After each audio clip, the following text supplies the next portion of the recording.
My name is Rosenberg. I'm the Paramedic Supervisor for Town Greenburgh Police Department. Currently, I'm going to show you what one of our advanced life support fly car trucks look like. This is one of the vehicles that you would see flying around the Town of Greenburgh, or actually going into one of the villages that, such as Ardsley, Dobbs Ferry, Elmsford, Hastings, Irvington, or Tarrytown, that we provide advanced life support for.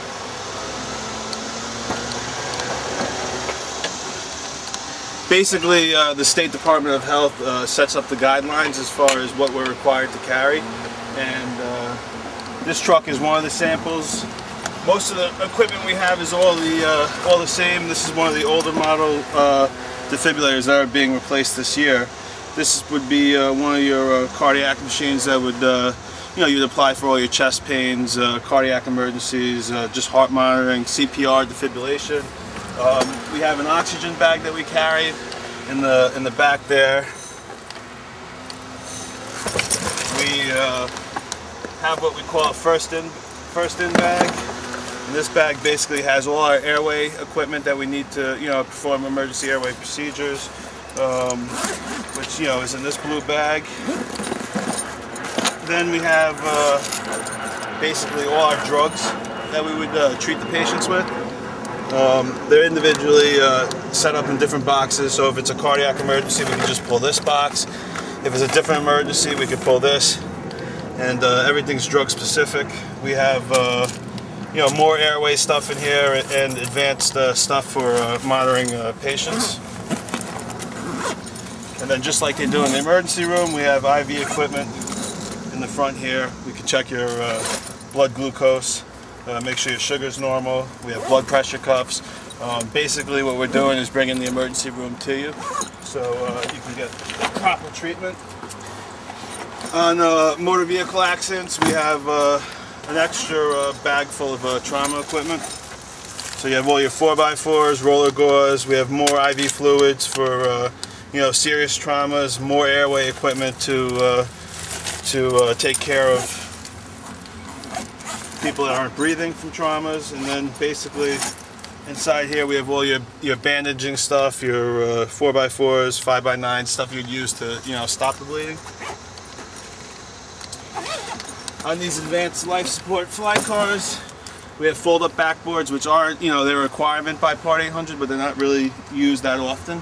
They're most of the time this truck is meeting an ambulance at the scene, so you would use their backboards and collars and stuff like that.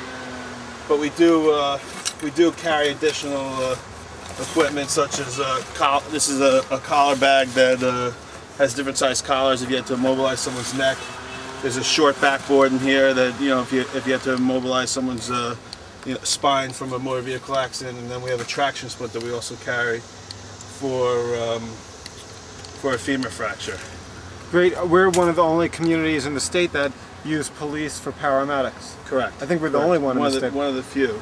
There's another agency that does, but they actually they operate out of a police department, but their entire EMS system is civilian now. Here we have, I believe, 10 police officers that are dual trained as paramedics that are assigned to these vehicles, and then we also have 10 civilian paramedics like myself that are also assigned to these vehicles, and then we're all assigned to different squads, and that's how we cover the schedule. Great. So thank you. You're welcome. This is one of our fleet ambulances for Town of Greenburgh. We currently have 4 of them. We have 2 new ones that are going online, so they're in the process of being put together. This ambulance is one of our older ones. It's still actively in service. This would be a classic example of an ambulance that you would transport a patient in. The outside cabinetry basically has different things on both sides. There's oxygen in this cabinet. And more equipment, and then basically on the other side there's two other doors with a stair chair. You can carry a patient out of the house. There's equipment called reeves, which you can lay a person on and carry them out. This is equipped with backboards, a stretcher to put the patient on.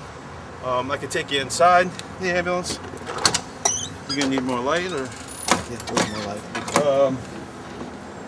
let me get you some power.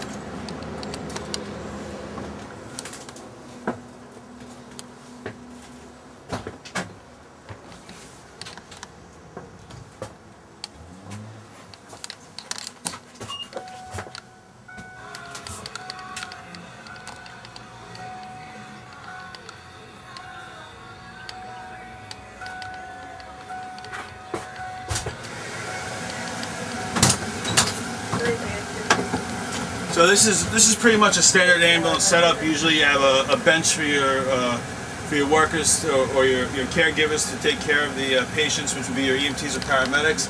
The stretcher's usually on the side here. Some of the bigger ambulances, you might find them in the middle and someone working on both sides.